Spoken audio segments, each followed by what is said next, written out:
começando pela TV Nova Nordeste o programa Políticas.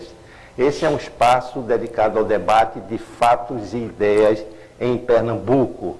Giro em torno de entrevistas sobre política, economia, comportamento, cultura, ciência, enfim, as coisas da vida. Vamos conversar hoje com o consultor e ex-prefeito de Bonito, especialista em questões municipais, Laércio Queiroz. Laércio vai falar sobre a experiência dos consórcios públicos intermunicipais. Tem sido uma experiência positiva em meio às dificuldades dos municípios brasileiros, não só pernambucanos, mas brasileiros. Laércio, os consórcios públicos têm sido uma boa opção para os municípios? Em primeiro lugar, Antônio Magalhães, eu queria felicitar a você e a TV Nova por abrir esse espaço desse programa Políticas, que eu imagino, pela diversidade da própria palavra e a amplitude que ela oferece, vai poder dar ao telespectador, ao povo que assiste ao programa, efetivamente um conhecimento mais aprofundado das questões que são relativas às políticas. Então está de parabéns aí a sua ideia e a TV Nova, e eu queria iniciar colocando isso. Olha, o consórcio público é uma coisa, uma ferramenta que foi criada por lei.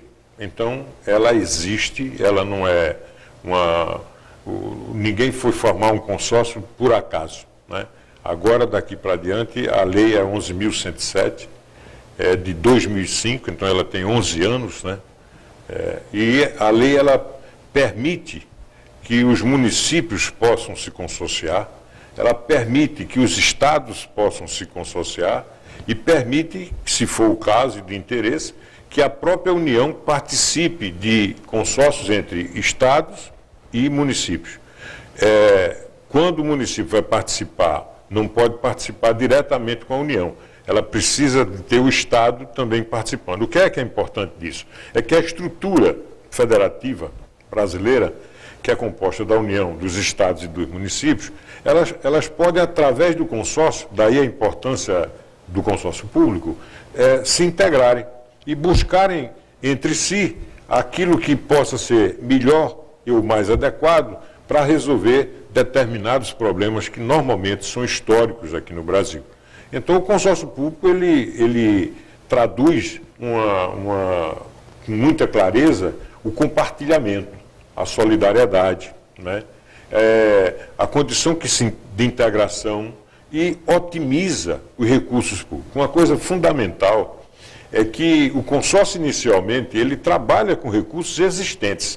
Ele não trabalha com recursos a se conquistar. Não, pode ser até que mais adiante, decorrente da atuação do consórcio, da sua maturidade, que ele venha a ter, ele sim buscar outros recursos para outros programas. Mas agora, nesse momento, nós vamos fazer com que esse dinheiro que existe hoje já para os municípios, principalmente os municípios, que são os mais, entre os entes, os mais carentes entre os entes da federação. Exato, é curioso você falar nessa questão dos recursos, porque se sabe, e a imprensa vem noticiando continuadamente, a falta de dinheiro, a falta de verba dos municípios brasileiros, todos batendo a panela, todos sem capacidade de investimento. O que é que muda aí? Que dinheiro é esse que aparece para os consórcios? Não, o dinheiro não aparece para o consórcio. O dinheiro são os dinheiros dos municípios, só que eles como trabalham em escala, que eu vou trabalhar, não é um município só, são vários municípios que vão, através do consórcio, realizar serviços comuns, buscar entendimentos para resolver problemas, como eu disse, às vezes de décadas, que estão ali e não são resolvidos. Então, na verdade, esses municípios se juntam com aquele dinheiro que já está lá no orçamento, é um dinheiro que já existe.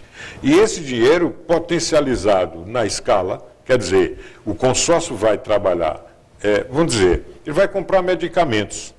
Então o dinheiro já existe para a compra de medicamentos, eu estou falando de medicamentos como um exemplo.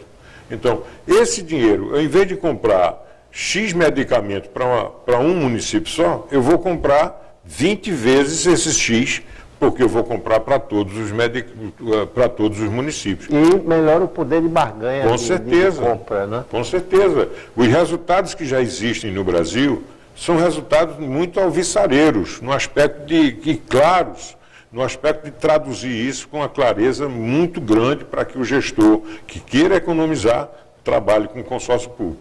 E todas essas, não só na parte do gasto mais direto, mas da saúde, por exemplo, ele integra a saúde, ele faz com que a saúde ela se regionalize dentro das atividades dos serviços prestados pela saúde, naquele espaço, naquele território que compõe aqueles municípios. Então, isso também integra mais os secretários municipais de saúde e valoriza o trabalho dos secretários de saúde, fazendo com que eles estabeleçam, estudando, pesquisando, prospectando um programa, um plano de poder atuar em conjunto com o Estado, poder fazer uma qualidade de saúde melhor para a população. Nos anos 80, no final dos anos 80, existiam as associações dos municípios, que depois passaram a ser consórcios, como determina a lei 11.107 de 2005.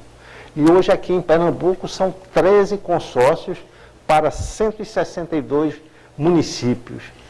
São poucos consórcios para tanto município ou são suficientes? Não, eu acho que a quantidade de consórcios é bastante razoável aqui no estado de Pernambuco.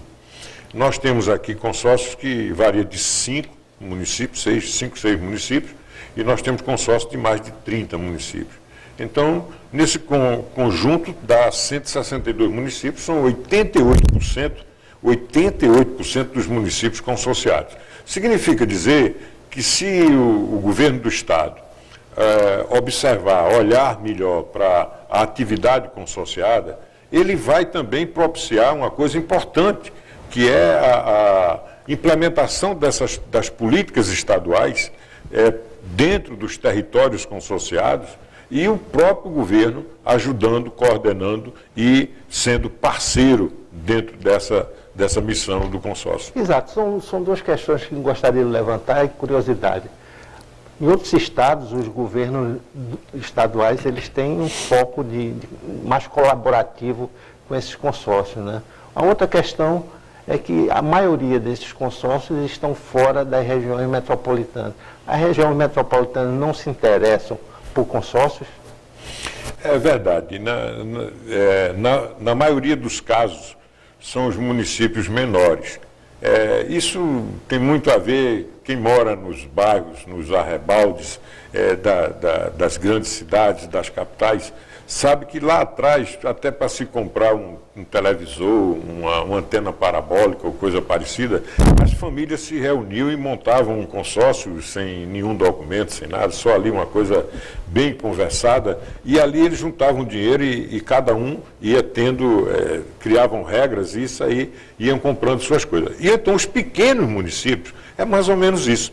Os pequenos municípios que precisam economizar mais, porque já não tem tanto para atender a demanda da população, eles se juntaram. E isso aconteceu lá atrás, na década de 60, em São Paulo. Começaram, então, os consórcios a surgirem aleatoriamente, de uma forma absolutamente promíscua, vamos dizer assim, no aspecto legal. E depois, então, esses consórcios foram se traduzindo em associações, criaram os consórcios chamados consórcios administrativos, e daí, então, forçou-se, em função da atividade maior que era a saúde, que a maioria dos nossos consórcios, quase 90%, ou um pouco mais de 90%, são consórcios de saúde no Brasil. Hoje, no Brasil, nós temos cerca, oficialmente, de 500, pouco mais de 500 consórcios efetivos. E desses consórcios, são quase 4 mil municípios brasileiros, dos 5.600, que trabalham com consórcio, trabalham na atividade consorciada.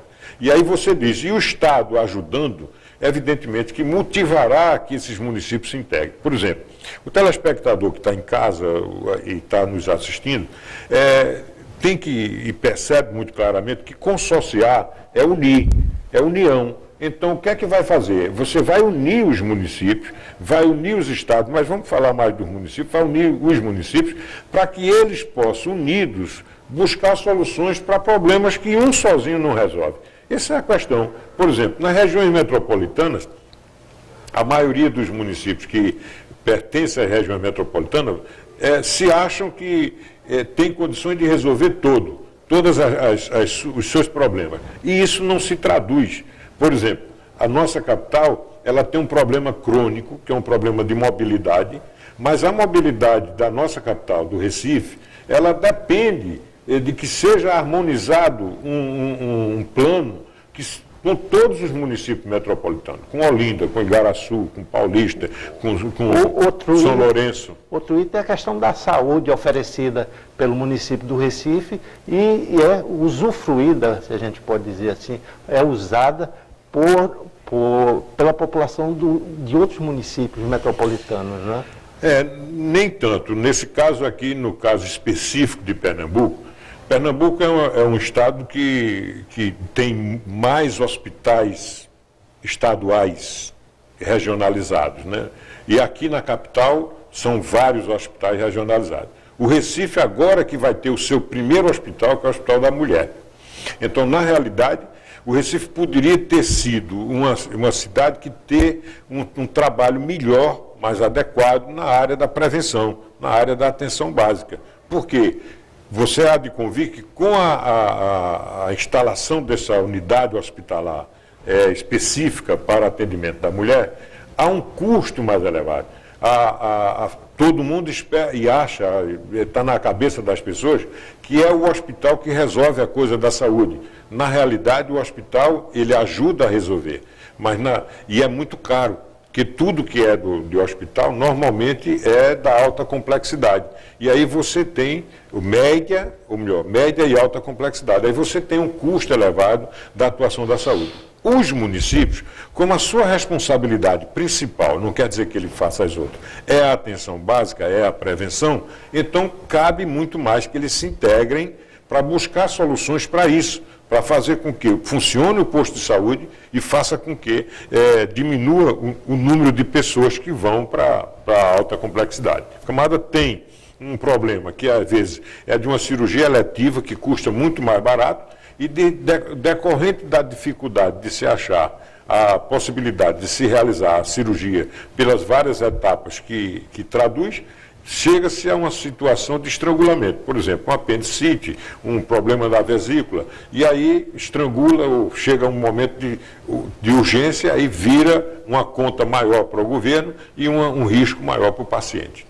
Vamos fazer um pequeno intervalo e eu queria saber de Laércio Queiroz, consultor, ex-prefeito de Bonito e especialista em questões municipais, como é que ficam os municípios nesse governo Temer, que tomou posse ontem? Daqui a pouco a gente volta. Até já.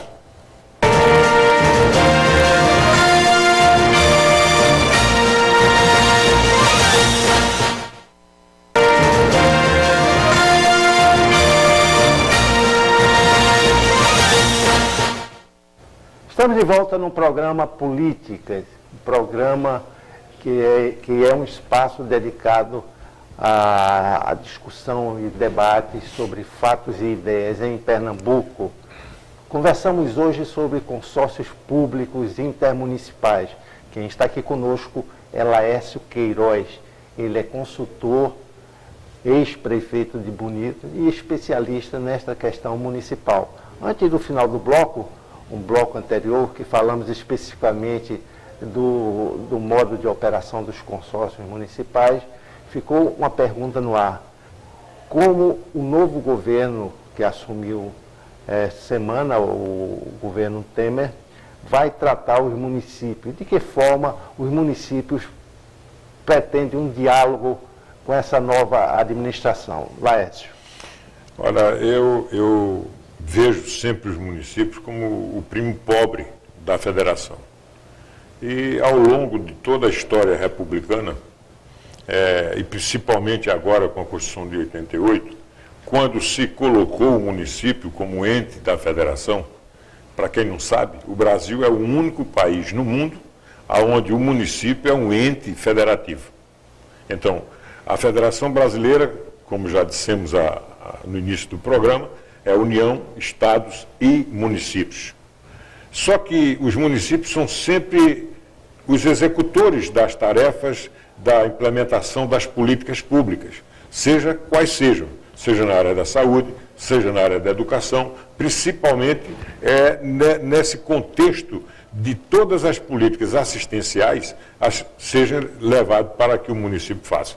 E, na realidade, o que houve de 88 para cá foi um incremento cada vez maior de responsabilidades e os recursos financeiros não foram acompanhando a essas responsabilidades. E aí, a maioria dos municípios, todos os municípios, eu digo porque existem alguns mais ricos que têm receitas suficientemente adequadas para fazer a implementação de quaisquer políticas, mas a maioria, quase a totalidade dos municípios brasileiros, lembrando que no Brasil nós temos 88% dos municípios com menos de 50 mil habitantes. Significa dizer que nós temos um contingente enorme de pequenos municípios que não sobreviverão sozinhos. Por isso, a importância do consórcio público. Então, na realidade, essa visão do consórcio público dentro desse contexto, também ele diminui esse impacto dos poucos recursos, somatizando esses recursos e fazendo com que se estabeleçam soluções para aqueles serviços que os municípios precisam fazer a custo mais baixo, uma vez que eles já não são aquinhoados pelo poder central. No governo novo, ou qualquer governo que venha pela frente, é necessário que os prefeitos, que os municípios estejam unidos, integrados. E essa é a grande dificuldade, porque você tem quase 5.700 municípios no Brasil, que são 5.565, e aí esses municípios, eles, por estarem, além de regiões e estados absolutamente com peculiaridades de dificuldades muito diferentes, esses municípios sofrem muito, principalmente os nossos municípios do Nordeste. Eu digo que se os prefeitos, se os gestores, as prefeitas, tiverem estabelecido um programa onde pudessem observar a natureza dos problemas municipais, eles convergiriam tranquilamente para os consórcios públicos. Com os consórcios, eles estariam mais fortalecidos para, junto a qualquer governo federal, buscar os recursos necessários e a posição política necessária para que os municípios possam verdadeiramente se achar como ente da federação, que lamentavelmente até hoje ele é um pouco renegado. Inclusive, antes de assumir, o então vice-presidente Michel Temer falava em que tem que mudar essa política em relação aos municípios, tem que alterar esse pacto federativo, porque uma vez que os municípios só têm o ônus do pagamento desses programas, dessas questões todas, e não tem o bônus, quer dizer, a verba. Precisava dividir tudo isso e não a União, o governo central, ficar com todos os benefícios. Observe o seguinte, a figura, a natureza da lei da 11.107 de 2005, a natureza dela é uma natureza, como eu disse, de união. Ela junta os municípios como podem juntar os estados. Então, para se discutir pacto federativo, nós já temos uma legislação muito clara e prática para a sua operacionalidade.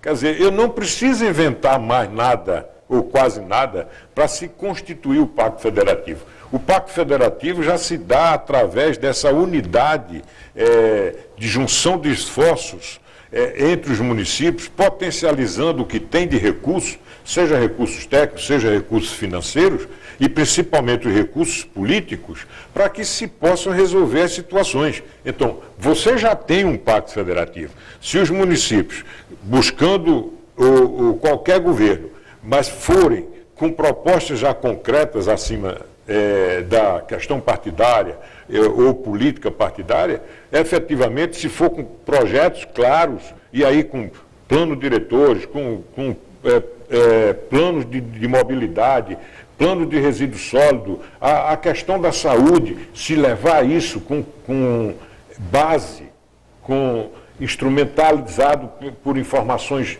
técnicas, estatísticas, efetivamente, não há governo que não possa atender os municípios. Agora, na forma que está, os municípios dispersos, simplesmente verificando aquela questão do coronelismo que é arraigado na nossa cultura, que é dar sempre a subserviência, de ser subalterno, de depender, de se senhor, quem chega com chapéu grande, eu boto a cuia de lado. Então, na realidade, esse município não vai avançar. O município que vai avançar é o município que se prepara, que se planeja, que se condiciona, que se fortalece politicamente, que sabe se juntar aos outros, que tem a humildade, porque isso é uma questão de humildade.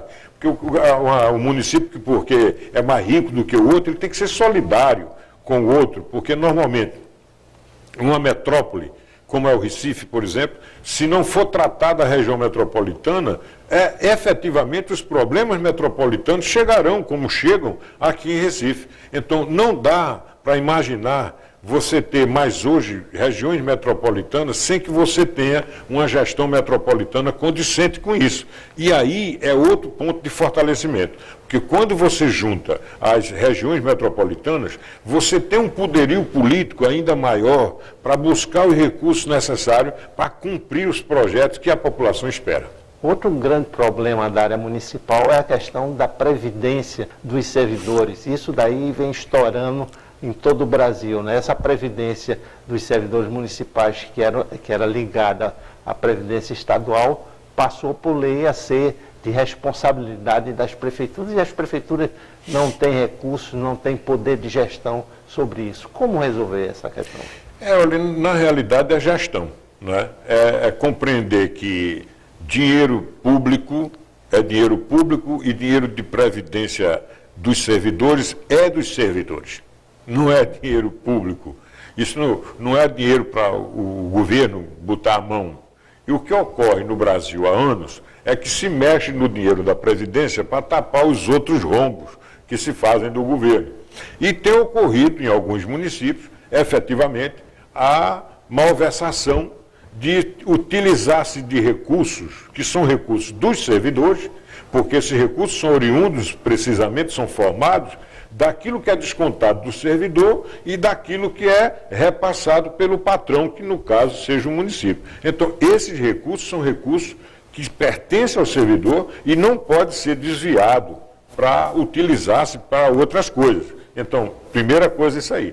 Segunda coisa é a questão da gestão. Você, para fazer uma gestão previdenciária, você tem que fazer os cálculos, estudos atuariais que permitam dar uma grandeza, uma ordem de grandeza de tempo e de recursos que garantam aquele contingente de servidores que estão trabalhando possam sustentar e garantir que quando esses se aposentarem, eles tenham a segurança do recebimento dos seus proventos. Essa é a grande dificuldade. Nós vimos recentemente os grandes fundos de pensão de servidores federais completamente estourados aí, com problemas financeiros gravíssimos, também facilitado pela questão da gestão, né? O desvio de finalidade, a falta de visão de onde investir o dinheiro, né? Nós temos uma legislação municipal, eu vejo muita gente falar dos gestores, e poucos, o senhor quando vota para deputado federal, para deputados federal, então vota para senadores, o senhor vota nessas pessoas para que eles façam as leis. E essa legislação, que o senhor imagina, a legislação que faz as regras do acompanhamento da administração pública, ela data de fevereiro de 1964.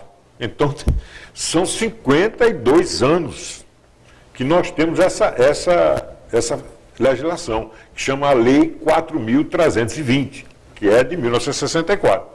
Ora, depois disso aí, nós temos uma outra legislação, que é a legislação que veio, em princípio, para moralizar a aquisição dos bens, dos produtos, as compras públicas, que é a 8666, que é de 1993, novembro de 1993. Ora, essa 8666 está muito caracterizada agora em tudo que está sendo colocado no Brasil, é que ela veio muito mais para legitimar as falcatruas e os desvios do que mesmo para garantir para a população que o dinheiro dela está sendo bem gasto.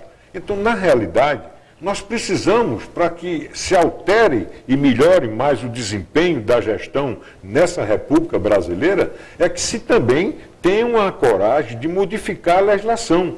Porque se fala muito da Lei de Responsabilidade Fiscal, que é de 2000, mas essa própria legislação de responsabilidade fiscal, ela imprime, principalmente ao município, dificuldades que o município, que a lei é importante, mas o município não tem condições de remunerar os seus colaboradores, os operadores do sistema administrativo municipal, por falta de recursos. Ora, enquanto os órgãos de controle, eles remuneram muito bem os seus técnicos, os municípios não têm como remunerar sequer os seus secretários. E aí coloca os prefeitos numa situação de vulnerabilidade. Os prefeitos vivem numa situação de vulnerabilidade por conta da legislação. Então, isso é o papel da Câmara de Deputados, isso é o papel do Senado da República. Vamos esperar que esta Câmara ou a próxima consiga alterar e levar os resultados para os municípios, diante desses problemas todos apontados aqui por Laércio Queiroz, consultor especialista em gestão municipal e ex-prefeito de Bonito. Conversamos aqui sobre os consórcios públicos intermunicipais e sobre os municípios pernambucanos. Laércio, muito obrigado pela sua presença e ao telespectador, até o próximo programa.